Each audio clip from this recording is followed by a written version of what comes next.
Hello दोस्तों, welcome to stock and option channel. आज मैं आदेश ज्योतिष रिसर्च सेंटर की तरफ से कुछ भविष्यवाणी करने वाला हूं जो आने वाले इलेक्शन में क्या प्रभाव करने वाले, जो हमारे आगे वाले इलेक्शन आने वाले हैं, इलेक्शन 2023, ठीक है ना, 2023, ठीक है। और जो इलेक्शन होने वाले हैं, जो अभी तक राजस्थान, छत्तीसगढ़, कर्नाटक और मध्य प्रदेश, इनके जो इलेक्शन होने वाले आने वाले टाइम में, इसकी जो चर्चा चल रही है, ठीक है। इसी इलेक्शन पे मैं आज प्रेडिक्शन करना चाह रहा हूँ कि ये इलेक्शन में आने वाले टाइम में क्या हो सकता है, ठीक है। कुछ डेट्स आगे पीछे हो सकती हैं, शायद कुछ स्टार्टिंग में अगर लेट हुए इलेक्शन तो कुछ 24 में भी जा सकती है डेट, जो लमसम फरवरी मार्च तक हो सकती है। बट मैं एक्सपेक्ट कर रहा हूँ कि वो इलेक्शन इसी साल होंगे, और उसके बाद उनके चुनाव में रिजल्ट में क्या आएगा उसका मैं आज प्रेडिक्शन लेके आया हूँ। मैं अभी सीटों की कैलकुलेशन तो किया नहीं हूँ, लेकिन जब मैं सीटों की कैलकुलेशन करूँगा उसके लिए दोबारा वीडियो बनाऊँगा। अभी जो मैं सिर्फ एक कैलकुलेशन लेके आया हूँ वो है कि कौन सी पार्टी यहाँ पे सरकार बना सकती है, ठीक है। तो सबसे पहले हम राजस्थान स्टेट की बात करते हैं। राजस्थान स्टेट में आप सभी को पता है, नॉर्मली एक साल बीजेपी, एक साल कांग्रेस का ऐसा सिस्टम चलता आ रहा है, तो वो शायद मुझे कंटिन्यू फॉलो होते हुए दिखेगा। अशोक गहलोत इस बार अपनी सीट गंवा देंगे, ठीक है। राजस्थान में बीजेपी सरकार 101% बनेगी, इसमें कोई दो राय नहीं है। राजस्थान में भी बीजेपी का चेहरा इन्होंने किसी को खड़ा नहीं किया। वसुंधरा राजे का होने की संभावना, लेकिन कुछ इश्यू चल रहे हैं, या पता कोई और आ जाए, तो वो फाइनल डिसीजन देखना है। फिलहाल में जो बीजेपी एंड कांग्रेस के बेस पे और अशोक गहलोत की कुंडली के आधार पर मैं ये निष्कर्ष निकाला हूँ कि इस बार जो बनेगी वो बीजेपी की बनने वाली है सरकार। तो आप बिंदास रहिए, राजस्थान में बीजेपी गवर्नमेंट आएगी। वैसे आप लोगों को नॉर्मली पता ही है कि बीजेपी मतलब राजस्थान में एक साल कांग्रेस, एक बार कांग्रेस और एक बार बीजेपी का चलता रहता है।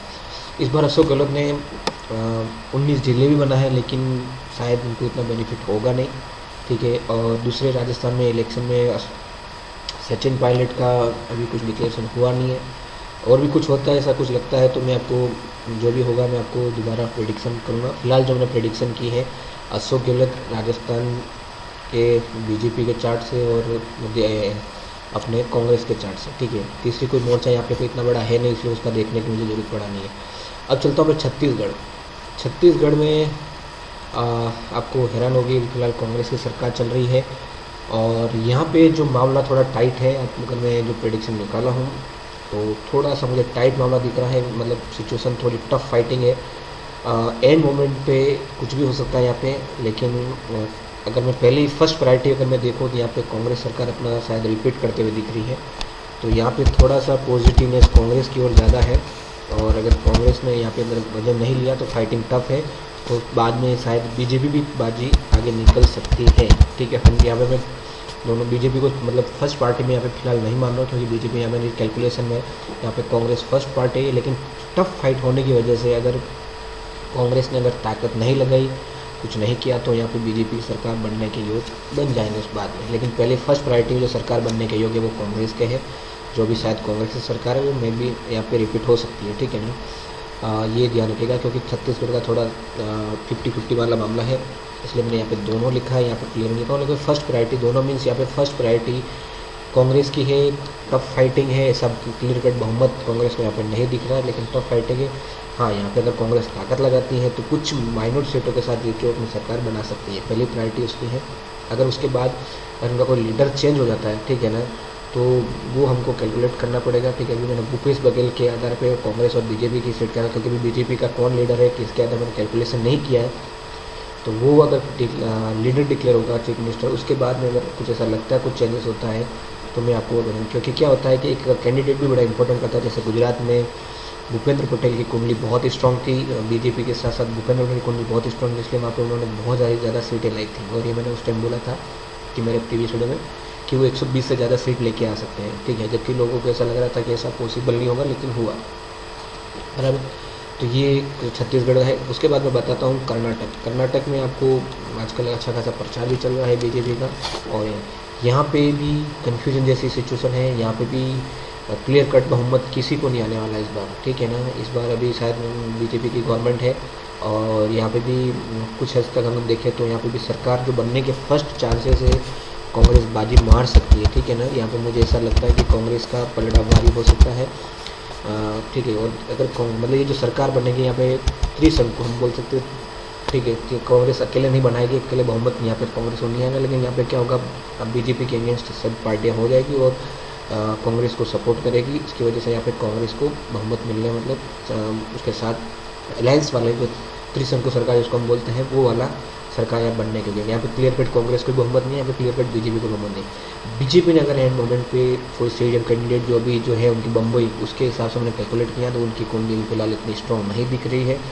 और यहाँ पे कांग्रेस, और इसी वजह से यहाँ पे त्रिशंकु का जो नेचर मुझे दिख रहा है अलायंस, क्योंकि कांग्रेस में भी कोई स्ट्रॉन्ग लीडर नहीं, सिद्धरमैया है। और कांग्रेस किसको मजबूत यहाँ पे किसी कैंडिडेट को और उतार दिया सिद्धरमैया, तो अगर सिद्धरमैया बन गए तो त्रिशंकु सरकार बनने के योग यहाँ पे ज़्यादा है, ठीक है। तो ये आपको मैं बताया।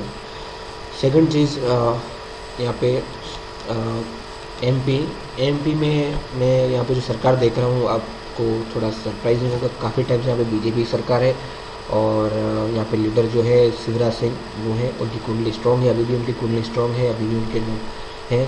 पर यहाँ पे मैं एक चीज़ जो देख रहा हूँ, शायद बीजेपी किसी कैंडिडेट को बदल सकती है मुख्यमंत्री के लिए, ठीक है ना। यहाँ पे ऐसे चांसेस लग रहे हैं, अगर बदल देती है या नहीं बदलती है, कुछ भी करती है। पर मध्य प्रदेश के लिए बीजेपी की कुंडली बहुत स्ट्रॉन्ग है, बीजेपी यहाँ पे सरकार 101% दोबारा बना देगी, ठीक है। कुछ हद तक मुझे यहाँ पे आपको, मेरे जहाँ तक कैलकुलेशन देखा है, मैंने किसी और लीडर का सुना नहीं हूँ नाम से, अगर देखो शिवराज सिंह जी अगर खड़े होते हैं दोबारा तो वो कंफर्म है 101% बीजेपी जीत ही जाएगी, कोई चीज़ नहीं है। थोड़ा सा प्रेडिक्शन में उनकी ओर ले जाऊँ, सिंधिया की ओर, माधवराज सिंह जो है उनके, ज्योतिरादित्य सिंधिया, सॉरी, जो ज्योतिरादित्य सिंधिया है उनको शायद बीजेपी मुख्यमंत्री के लिए यहाँ पे शायद एंड मोमेंट पे ऐसा कुछ डिसीजन हो सकता है, या किसी और लीडर को यहाँ पे ला सकती है। तो मुझे जो थोड़ा कुंडली के हिसाब से जो मैं मध्य प्रदेश में जो देखा हूँ, शायद ज्योतिरादित्य सिंधिया का वहाँ पे नाम आ सकता है मुख्यमंत्री के लिए, ठीक है।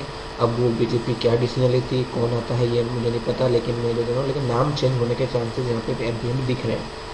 और सरकार, याद रखिएगा, सरकार बीजेपी की बनेगी। अगर शिवराज सिंह है तो 101% बीजेपी है। अगर कैंडिडेट कोई दूसरा उतारते हैं तो एक बार थोड़ी कैलकुलेशन वापस करनी भी पड़ सकती है, लेकिन पार्टी के बेस में मध्य प्रदेश एरिया के लिए बीजेपी का स्ट्रॉन्ग दिख रहा है, ठीक है। तो ये रहेंगे आने वाले चुनाव के रिजल्ट 2023 में कैसे रहेंगे, और इनकी सीटों की कैलकुलेशन में आने वाले दूसरे वीडियो में ज़रूर बनाऊंगा। तो ये रहा मेरा इलेक्शन के लिए भविष्य में। तो कैसा लगा वीडियो, अगर आपको वीडियो अच्छा लगा है तो इसको ज़्यादा से ज़्यादा अपने लोगों में शेयर कीजिए, और रिजल्ट आने दें तो जरूर इसके साथ कंपेयर कीजिएगा, ठीक है, कि कौन यहाँ पे जीतता है, कौन यहाँ पे हारता है। Thank you very much.